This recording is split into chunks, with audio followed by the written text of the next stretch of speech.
जय हिंद, वंदे मातरम। तो अगर आपको मेरे पढ़ाने का तरीका पसंद आता है तो सब्सक्राइब कर सकते हो और कमेंट कर सकते हो। तो मैं वीडियो को डायरेक्ट स्टार्ट करता हूँ, कोई इधर उधर की बात नहीं। तो हम लोग रिवॉल्ट ऑफ 1857 में आ चुके थे, ठीक है। तो रिवॉल्ट ऑफ 1857 में आने से पहले अभी तक आपको ये चीज़ पता चल चुकी है कि सबके सब लोग गुस्सा आ चुके हैं। मुस्लिम गुस्सा आ चुका है क्योंकि उसकी पर्शियन लैंग्वेज उससे छीन ली गई, ठीक है। किसान गुस्सा आ चुका है क्योंकि हाई टैक्स के कारण वो परेशान हो चुका है, उसकी ज़मीन में अच्छी सी खेती नहीं हो पा रही थी, वो परेशान हो चुका है। कारीगर के हाथ से बुनने वाले काम उससे छीन लिए गए थे, तो वो भी गुस्से में बैठा हुआ है। नाना साहब उसको पेंशन नहीं दिए, उसको बिल्कुल इज्जत नहीं दिए, उनको भगा दिए उनके ही अपने एरिया से, तो इसलिए वो भी अभी तक गुस्सा आ चुके हैं, ठीक है।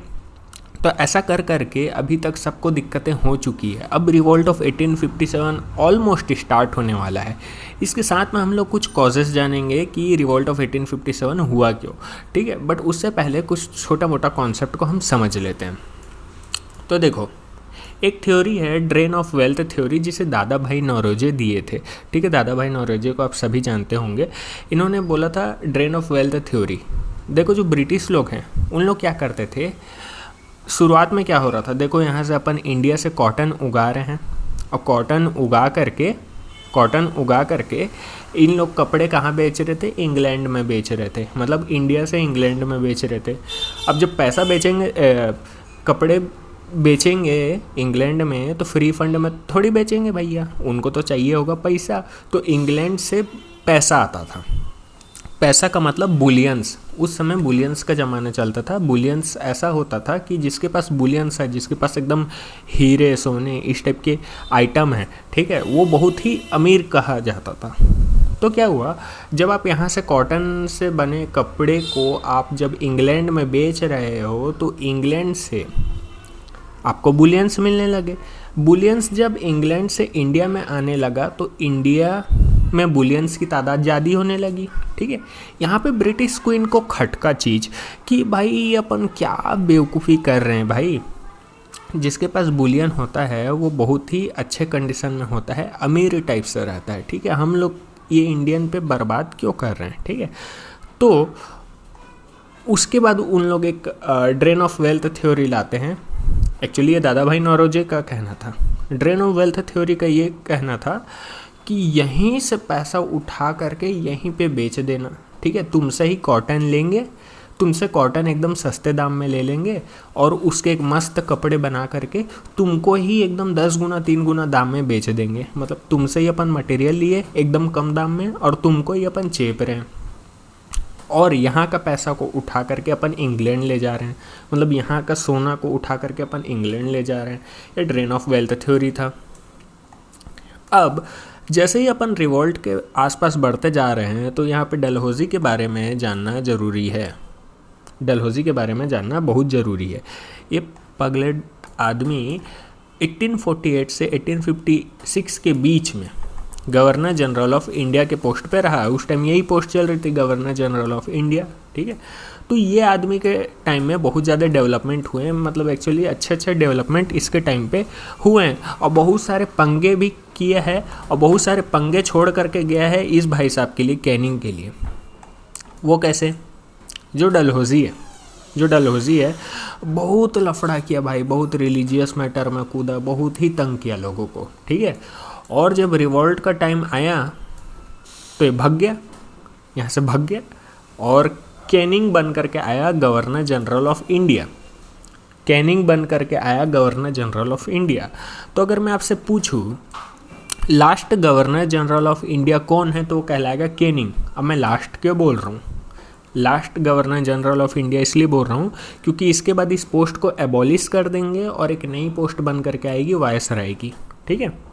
तो अगर आपसे ऐसा पूछा जाए last governor general of India, तो भी ये कैनिंग भाई साहब कहलाएगा, और फर्स्ट इंडिया का वायसराय पूछा जाएगा तो भी कैनिंग ही कहा जाएगा।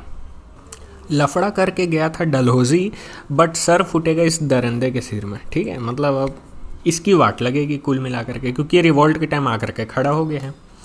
अब कॉन्फ्लिक्ट हुआ क्यों, तो कॉन्फ्लिक्ट होने के बहुत सारे कारण थे। तो पहले मिलिट्री कॉज जानते हैं कि मिलिट्री में लोगों को क्या दिक्कत हुई। देखो, पुराने ज़माने में इंडिया में ऐसा ऐसी प्रथा थी, देखो पुराने ज़माने में बहुत सारी चीज़ें थोड़ी अंधविश्वास वाली भी थी और कुछ चीज़ें प्रैक्टिकल भी थी, ठीक है। तो दोनों टाइप की चीज़ में ब्रिटिश लोग अपने टांग अड़ा रहे थे। कहीं पे टांग अड़ाना उनका अच्छा था, कहीं पे टांग अड़ाना उनका सच में ख़राब था। तो देखो, जैसे कि आप देख सकते हो यहाँ पे एक समुद्र है और इस पे जहाज़ है। तो पहले पुराने समय में ये कहा जाता था कि अगर आप इंडियंस को समुद्र के पार ले जा देते हो, मतलब इंडिया के बाहर किसी और देश में ले जाते हो, तो उनका ओवरसीज डिप्लॉयमेंट हो जाएगा, उनका ओवरसीज डिप्लॉयमेंट हो जाएगा, यानी कि उनका धर्म भ्रष्ट हो जाएगा। आपको दिखाता हूँ मैं। ओवरसीज डिप्लॉयमेंट बोलने का ये मतलब, अगर आप इंडियंस को समुद्र के पार कहीं और ले जाते हो तो उनका धर्म भ्रष्ट हो जाएगा। तो इन लोग क्या जानबूझ करके ऐसा करने लगे, मतलब इंडियन सोल्जर को जहाज वगैरह के थ्रू उनका धर्म भ्रष्ट करा करके उनको बाहर अलग अलग जगह पे लड़ने के लिए भेजा करते थे। एक्चुअली इन लोग इंडियन सोल्जर का यूज़ करते थे, ब्रिटिश लोग थे ही कितने, थोड़े से थे। उन लोग इंडियन सोल्जर की हेल्प से ही तो रूल किया करते थे। अगर वो इंडियन सोल्जर के मन में रिवॉल्ट की भावना रहती तो ब्रिटिश लोग रूल नहीं कर पाते। इंडियन सोल्जर बेसिकली उस टाइम एक जॉब कर रहे थे ब्रिटिश के अंडर में, तो उन लोग रिवॉल्ट के बारे में सोच नहीं सकते थे, ठीक है। बट जो मंगल पांडे का सर घुमा था फिर वो दिए थे भड़ाक से, ठीक है। साथ में सैलरी डिफरेंस था। एक यूरोपियन यानी कि जो एक ब्रिटिशर्स है वो भी आर्मी में है और एक इंडियन वो भी आर्मी में है, तो दोनों के सैलरी में बहुत ज़्यादा डिफरेंस हुआ करता था। जबकि साथ में ज्वाइन किए हैं, सेम पोस्ट है, उसके बावजूद सैलरी में डिफरेंस हुआ करता था। इंडियन का कोई अच्छा प्रमोशन नहीं होता था, वो ज़्यादा सिर्फ सूबेदार बन सकता था, बाकी उसका कुछ उतना अच्छा प्रमोशन नहीं होता था, ठीक है। और रैंक का भेदभाव तो होता ही था, है ना। यूरोपियन को अच्छी रैंक प्रोवाइड की जाती थी, इंडियंस को थोड़ी लोअर ग्रेड की रैंक प्रोवाइड की जाती थी, प्रमोशन भी नहीं होता था। तो एक जॉब को लेकर के मिलिट्री में एक टेंशन बनी हुई रहती थी। इसके साथ में अब जानते हैं पॉलिटिकल कॉज। तो political cause doctrine of lapse है। डॉक्ट्रिन ऑफ लैप्स यानी कि ऐसा हड़पना, कोई जगह को हड़पनी थी, ठीक है। ये लाया था डलहौजी लाया था डॉक्ट्रिन ऑफ लैप्स। ये 1848 के आसपास लाया था बोल सकते हैं, ठीक है। तो सबसे पहले हम लोग समझ लेते हैं, भैया आराम से बैठो, डॉक्ट्रिन ऑफ लैप्स होता क्या है। डॉक्ट्रिन ऑफ लैप्स में ये बोल दिया कि अब जो जगह है, अगर कोई राजा है कहीं पे, देखो अभी ब्रिटिश लोग पूरे इंडिया में तो है नहीं, बहुत जगह प्रिंस लोग अभी भी रूल कर रहे हैं, बहुत लोग राजा लोग रूल कर रहे हैं, अभी वहाँ पे ब्रिटिश का कंट्रोल नहीं है डायरेक्ट, ठीक है। तो जो राजा रूल कर रहे हैं, अगर वो मर जाता है और उसकी खुद की कोई सगी औलाद नहीं होती, अगर उसका खुद का कोई सगा बेटा नहीं होता, तो वो जगह डायरेक्टली ब्रिटिश के कंट्रोल में आ जाएगी, ऐसा डॉक्ट्रिन ऑफ लैप्स में इसने कहा था। तो ऐसे ही कर करके 1848 में इसने सतारा, जो महाराष्ट्र वाला रीजन है, उसे इसने कब्जा लिया। फिर संबलपुर, फिर उदयपुर, नागपुर, झांसी और अवध, ये सब इसने कब्जा लिया। डॉक्ट्रिन ऑफ लैप्स से जुड़ी एक इंटरेस्टिंग स्टोरी ये है कि 1818 में, आपको पता है, मैं आपको पूरा चीज़ एक्सप्लेन कर चुका हूँ, प्लेलिस्ट में जा कर के देख सकते हो। थर्ड एंग्लो मराठा वॉर के बाद जो मराठा लोग हार चुके थे, और उसके बाद ब्रिटिश लोग क्या करते थे कि कोई भी एरिया को ऑक्यूपाई किए, कोई भी एरिया में इन लोग विजय पाए, तो वहाँ पे अपना एक पपेट रूलर बैठा देते थे। पपेट रूलर का मतलब वो नाम मात्र का रूलर है, वो अल्टीमेटली ब्रिटिश का एक कठपुतली है, पपेट है, तो वैसे ही करते थे। तो जो पपेट रूलर होता था उसे इन लोग टाइम टू टाइम पेंशन भी देते थे। भाई फ्री फंड में समाज सेवा करने बैठे क्या पपेट रूलर, ठीक है, तो उसको चाहिए होता था पेंशन। तो अब यहाँ पे एक कॉन्सेप्ट को आप लोग समझ लो, नाना साहेब। जो नाना साहेब थे ये पेशवा के एडॉप्टेड सन थे, यानी कि सगे नहीं थे। तो इनके साथ क्या दिक्कत हुई, जो नाना साहेब है इनको वहाँ से एकदम बेइज्जती के साथ भगा दिया गया। इन्हें बोला गया कि यार तू सगा वगा नहीं है, अगर तू सगा होता उनका तो खुद का बेटा होता तो तेरे को अपन पेंशन तो देते भी, तू सगा नहीं है, तू गोद लिया हुआ है, तू निकल यहाँ से। कोई पेंशन नहीं दिए, कोई इज्जत नहीं दिए, ठीक है। इसका गुस्सा इनका रिवॉल्ट ऑफ 1857 में फूटेगा और ये एक बहुत बड़ा रोल प्ले करते हैं रिवॉल्ट ऑफ 1857 में, ठीक है। तो भैया अगर आप इनको पपेट रूलर नहीं बना रहे हो, अगर आप इनको मराठा के एरिया में नहीं बैठा रहे हो, तो अब सवाल ये उठता है ब्रिटिश वहाँ पे पपेट रूलर बैठाएगी किसको। तो फाइनली ब्रिटिश ने मराठा वाले एरिया में एक पपेट रूलर को बैठा दिया। ब्रिटिश ने मराठा वाले रूलर में एक पपेट रूलर को बैठा दिया। वो जो पपेट रूलर था, ठीक है, उसके बारे में ज़्यादा जानकारी हमें प्राप्त नहीं होती, उसका नाम वगैरह हमें प्राप्त नहीं होता, पर वो 1839 में वो मर गया, ठीक है। इस पपेट रूलर का जो भाई था अप्पा साहिब, फिर वो बैठ गया और 1848 में आकर के वो भी निकल लिया, ठीक है। अब यहाँ पे मज़ा आएगा स्टोरी में, ठीक है। अब 1848 में वो जो पपेट रूलर बैठा था वो मर गया, उसका भाई भी मर गया। तो अब सवाल आता है अब कौन, अब कौन बनेगा भाई, अब कौन संभालेगा मराठा वाला रीजन को। तो जॉर्ज क्लर्क नाम का एक बंदा था जिसको बहुत ज़्यादा खुजली हुई, अरे भाई कैसे चलेगा भाई सिस्टम, अरे भाई मराठा वाले एरिया को कौन रूल करेगा अब, है ना, कौन बैठेगा इधर का सिस्टम। तो जॉर्ज क्लर्क को बहुत ज़्यादा खुजली हुई और इसने एक लेटर लिखा डलहौजी को, और इसको तो मस्ती करने के मौके चाहिए और बाद में मुसीबत छोड़ के जाएगा कैनिंग के ऊपर। तो जो डलहौजी है गवर्नर जनरल ऑफ इंडिया था, जैसे कि मैं बता ही चुका हूँ।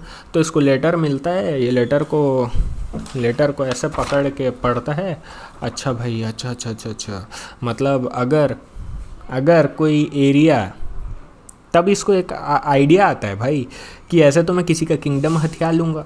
तो इसने एक डॉक्ट्रिन ऑफ लैप्स को निकाला जिसमें ये लिख दिया कि अगर कोई किंगडम है उधर का राजा ख़त्म हो जाता है, निकल लेता है, ठीक है, और अगर उसका कोई सगा वारिस नहीं है, वायरस निकल रहा था, सगा वारिस नहीं है, तो वो जगह ऑटोमेटिकली हमारे हाथ में आ जाएगी। तो ये डॉक्ट्रिन ऑफ लैप्स में इसने निकाला, ठीक है। तो ये डॉक्ट्रिन ऑफ लैप्स आ गया और सबसे पहले जो सतारा जगह है महाराष्ट्र का, उसको इसने कब्जा लिया, संबलपुर, उदयपुर, नागपुर और झांसी, वो झांसी की रानी वाला, और लास्ट में अवध की स्टोरी थोड़ी सी अलग है, ठीक है। अवध को कैसे कब्जाया उसको भी समझेंगे। ये जो डलहौजी था वो एक और पंगे किया, सब्सिडरी अलायंस एक तरीके का जाल बिछाया था ये। इसमें ये क्या किया, जो लोकल रूलर है, जो प्रिंसली स्टेट है, जहाँ पे अभी राजा लोग रूल कर रहे हैं, जहाँ पे अभी प्रिंस लोग रूल कर रहे हैं, उनके साथ जा कर के ये एक ट्रीटी तो बोलना गलत होगा, बट एक एग्रीमेंट साइन कर लिया, ठीक है, जिसके तहत ये लिखा था कि ब्रिटिश की आर्मी आपके एरिया को प्रोटेक्ट करेगी, और आप हमें अलाउ करोगे अपने एरिया पे फ्री ट्रेड करने के लिए, यानी कि टैक्स फ्री ट्रेड करने के लिए, टैक्स लगेगा नहीं, हम आराम से ट्रेड कर लेंगे। यानी कि सब्सिडरी अलायंस में बेसिकली ये था कि हम लोग आपको सिक्योरिटी देंगे, बट आप हमें फ्री में वहाँ पे ट्रेड करने दो, फ्री में धंधा पानी करने दो। तो इस सब्सिडरी अलायंस साइन करने वाले बहुत लोग थे, ठीक है। तो ये लोकल प्रिंस को प्रोटेक्ट करेंगे, ऐसा इन्होंने कह रहा था। तो सब्सिडरी अलायंस में सबसे पहले निज़ामौला हैदराबाद, फिर मैसूर और मराठा, इन लोग साइन कर लिया, ठीक है भाई हमको दे प्रोटेक्शन और ले जा ड्यूटी फ्री टैक्स, ठीक है। बट क्या हुआ, एनेक्सेशन ऑफ अवध 1856, इधर की स्टोरी एक अजीब सी स्टोरी है, ठीक है। वाजिद अली शाह अवध को रूल कर रहा था, वाजिद अली शाह, इसके साथ एग्रीमेंट करवा लिया कुछ, ठीक है, कि देख मैं तेरे को अपनी आर्मी दे रहा हूँ, तू मेरे को ड्यूटी फ्री टैक्स करने दे।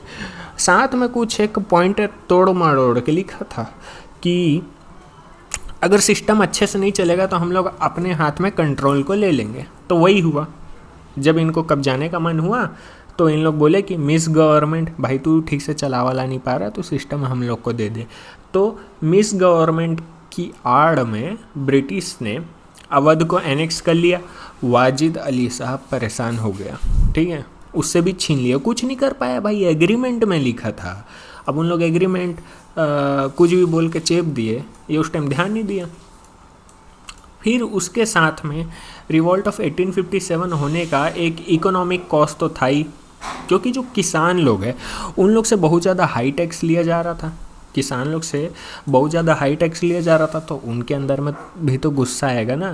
तो वो गुस्सा देख सकते हो इमेज में कि अरे फोड़ देंगे साला, मतलब पहले वो कारीगर की ज़िंदगी को ख़राब किए जो हाथ से कपड़े बुनता था, वो कारीगर भी अब एग्रीकल्चर में आ चुका। अब एग्रीकल्चर में तादाद लोग की बहुत ज़्यादा हो चुकी है और आप हमसे बहुत ज़्यादा टैक्स ले रहे हो, है ना।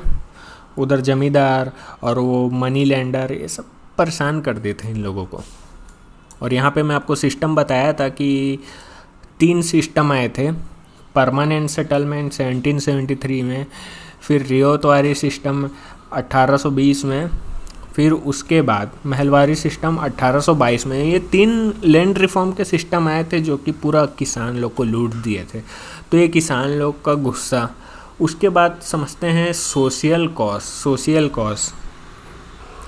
देखो पुराने टाइम में यहाँ पे एक बेकार सी प्रथा चलती थी जिसका नाम है सती प्रथा, ठीक है। तो ये सती प्रथा उस टाइम के लोगों के लिए एकदम धर्म की चीज़ हुआ करती थी।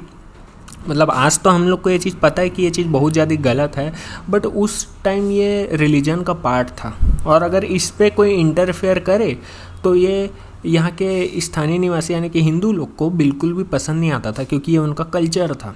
सती प्रथा में क्या होता था, अगर किसी का पति मर गया तो वो औरत उसकी लाश के साथ जल जाया करती थी। ये इमेज में देख सकते हो, ये पति लेटा हुआ है और ये औरत उसके बाजू में बैठ गई है खुद जल जाऊंगी करके। और ये जो अगर वो औरत की मर्जी नहीं होती थी तो ये समाज वाले लोग जो है ना, ये इन लोग ज़बरदस्ती करते थे, ज़बरदस्ती ले जा कर के जला देते थे। ये थी सती प्रथा। तो सती प्रथा के अपोज में राजा राम मोहन रॉय 1829 में एक एंटी सती रिजोल्यूशन लेकर के आते हैं। एंटी सती रिजोल्यूशन, सती को प्रोटेक्ट करने के लिए एंटी सती रिजोल्यूशन लाते हैं राजा राम मोहन रॉय और विलियम बेंटिक। ये एक बहुत बढ़िया काम था। फिर यहाँ पे रिवॉल्ट ऑफ 1857 का मैं सोशल कॉज क्यों लिखा हूँ, ये तो एक अच्छी चीज़ थी। सती प्रथा को बंद कर दिए, ये हमें आज अच्छा लग रहा है, पर उस समय के लोगों को ये ऐसा लगा कि हमारे धर्म में खिलवाड़ कर रहा, ठीक है। तो इसलिए इस चीज़ से भी चिढ़ है। तो एक रिलीजियस कॉज, एक सोशल कॉज तो था ही रिवॉल्ट ऑफ 1857 का। उसके साथ में डलहौजी एक और पंगा करता है। डलहौजी बोला विडो रीमैरिज एक्ट, जिसका पति अब मर गया है अब वो शादी भी कर सकती है। तो विडो रीमैरिज एक्ट भी डलहौजी 1856 में ले आया। अब देखो ये बहुत बड़ा बम फोड़ रहा है भाई, बहुत बड़ा बम फोड़ रहा है कि मतलब पहले तो सती प्रथा को बंद कर दिए, है नहीं भाई, किसी का पति मर गया तो अब वो मत जले जा करके, अब उसकी शादी भी करा रहा है, ठीक है।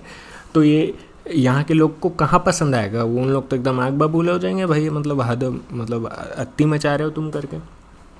हालांकि ये सब चीज़ सही चीज़ थी। ये एक्ट भी जो डलहौजी लाया था अच्छा चीज़ था एक तरीके से, हम लोग आज समझ सकते हैं, उस समय लोग नहीं समझते थे। तो ये 1856 में लाया, डलहौजी लाया, और 1856 में लाने के बाद खुद निकल लिया और कैनिंग के सर में मुसीबत छोड़ करके चला गया।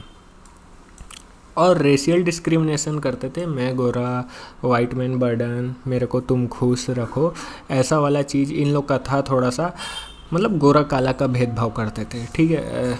वो है ना, वो इंडियन में आज भी करते हैं, मतलब एक नेचुरल सी बात कर रहा हूँ यार, कि ये तो खैर ब्रिटिश लोग करते थे, बट ये जो कलर का भेदभाव है ना, मतलब यहाँ भी होता है, इंडिया में भी होता है, मतलब करते हैं यार ये हर जगह। फोर्सफुल क्रिश्चियनिटी, उस टाइम क्रिश्चियनिटी में बहुत ज़्यादा कन्वर्जन चल रहा था, ज़बरदस्ती क्रिश्चियनिटी में कन्वर्ट करा रहे थे। तो ये चीज़ भी लोगों को पसंद में नहीं आ रहा था कि हमें हमारे हाल पे छोड़ दे, क्या मतलब ज़बरदस्ती कर रहे हो करके, ठीक है। इसके बाद का मैं एक और स्लाइड दिखाता, ये वाला पॉइंट फिर से आ गया कि 1837 में पर्शियन को रिप्लेस करके इंग्लिश को ऑफिशियल लैंग्वेज बना दिए, तो जिससे जो मुस्लिम लोग अच्छी अच्छी पोस्ट में बैठे हुए थे उनकी जॉब चले गई। ये मुस्लिम का रिवॉल्ट में पार्टिसिपेट करने का एक लौता रीज़न था, ठीक है, नहीं तो इन लोग पार्टिसिपेट नहीं करते। देखो रिवॉल्ट ऑफ 1857 में जितने भी लोग पार्टिसिपेट किए, चाहे वो किसान हो, चाहे वो कारीगर हो, चाहे वो मुस्लिम हो, ठीक है, चाहे वो नाना साहेब हो, ठीक है, चाहे कोई भी हो, कोई भी अगर पार्टिसिपेट किया रिवॉल्ट ऑफ 1857 में, तो वो इंडिपेंडेंस के लिए नहीं किया था, वो खुद को दिक्कत हुई थी, खुद को परेशानी हुई थी, तो उन लोग रिवॉल्ट ऑफ 1857 में आए थे। इसके साथ में एक चीज़ और सोचने वाली बात है, अब देखो जिसको प्रॉब्लम हुई है वही आ रहा है, तो किन को प्रॉब्लम नहीं हुई होगी, किन को प्रॉब्लम नहीं हुई होगी? जो एजुकेटेड क्लास थे, एजुकेटेड क्लास मतलब elite class, elite class educated class को ही बोलते हैं, जो एकदम पढ़े लिखे हैं, जो उस समय के एकदम इंटेलेक्चुअल हैं, है ना, उन लोगों की ज़िंदगी अच्छी चल रही थी, तो एजुकेटेड क्लास के लोग इसमें बिल्कुल पार्टिसिपेट नहीं किए। जो पढ़े लिखे लोग थे उन लोग सोचे फालतू दंगे वंगे कर रहे हैं इन लोग, कोई मतलब नहीं है उसका, है ना, तो एजुकेटेड क्लास पार्टिसिपेट नहीं किया। इसके साथ में ये जो रिवॉल्ट है ये हमें नॉर्थ इंडिया में ही ऑलमोस्ट देखने को मिलेगा, यूपी वगैरह के आसपास के एरिया में हमें ये देखने को मिलेगा। बेसिकली यूपी और बंगाल के आसपास के एरिया में हमें रिवॉल्ट ऑफ 1857 देखने को मिलेगा।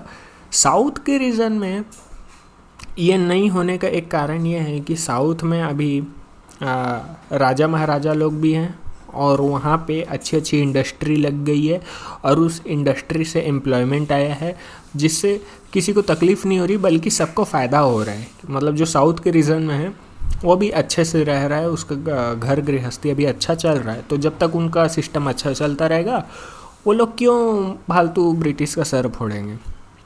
और जो राजा महाराजा लोग हैं उन लोग को भी जब तक तकलीफ़ नहीं होगी तब तक वो लोग नहीं आएंगे, ठीक है। इसके साथ में एक लास्ट आता है संथल रिबिलियन, जो कि 1855 से 1856 में आता है, ठीक है। तो ये जो संथल रिबिलियन है ये लोग 4 भाई है, नाम अभी दिखा दूंगा, ये लोग 4 भाई थे, ठीक है। इन लोग जमींदार के अपोज में थे, ठीक है, जमींदार के अपोज में। सबसे पहले तो मैं ये बता देता हूँ ये हुआ किधर। ये उस समय का बंगाल बट आज का झारखंड था, ठीक है। झारखंड उस समय बंगाल में काउंट होता था, झारखंड तो बाद में बना है, ठीक है। तो जो बंगाल वाला रीजन था वहाँ पे क्या सिस्टम चल रहा था, परमानेंट सेटलमेंट सिस्टम चल रहा था। परमानेंट सेटलमेंट सिस्टम में क्या था, जमींदारी वाली व्यवस्था थी। तो जमींदार वाली व्यवस्था थी यानी कि जमींदार बंगाल में परेशान कर रहे हैं लोगों को, तो इसलिए 4 भाई उठते हैं और जमींदार को पकड़ के पेल देते हैं, ठीक है, जमींदार को पकड़ के पेल देते हैं, ठीक है। ये बंगाल और आज झारखंड, ठीक है। ये भाई लोग का नाम इम्पोर्टेंट है, 4 ब्रो थे, 4 ब्रो, ठीक है। सिंधु, कान्हू, चांद और भैरव, ये 4 भाई है, ठीक है। और इन लोग गोरेला वॉरफेयर टेक्निक का अप्लाई करते थे। गोरेला वॉरफेयर टेक्निक एक ऐसी टेक्निक है जिसमें आप अटैक करते हो, फिर छुप जाते हो, फिर अटैक करते हो, फिर मौके की तलाश करते हो और मौका देखते ही फिर मारते हो और फिर छुप जाते हो। तो ये छुप छुप के लड़ने की जो टेक्निक है ये गोरेला वॉरफेयर टेक्निक है, जो इंडियन फ्रीडम फाइटर में बहुत लोग इस टेक्निक को यूज़ किए हैं और काफ़ी अच्छा खासा मुकाबला भी किए हैं इससे, ठीक है। जैसे तांत्या तोपे भी आगे करेंगे और एकदम आगे जा कर के सुभाष चंद्र बोस जी भी करेंगे। तो गोरिल्ला वॉरफेयर टेक्निक बहुत ज़रूरी थी। तो ये जो संथल रिबिलियन के साथ हमारा आज का लेक्चर ख़त्म होता है। और वीडियो पे बताना अगर आप लोग लास्ट तक देखे हो तो कैसा लगा पढ़ाने का तरीका। तो तब तक के लिए जय हिंद, वंदे मातरम, जय इंडिया, ओके, बाय बाय।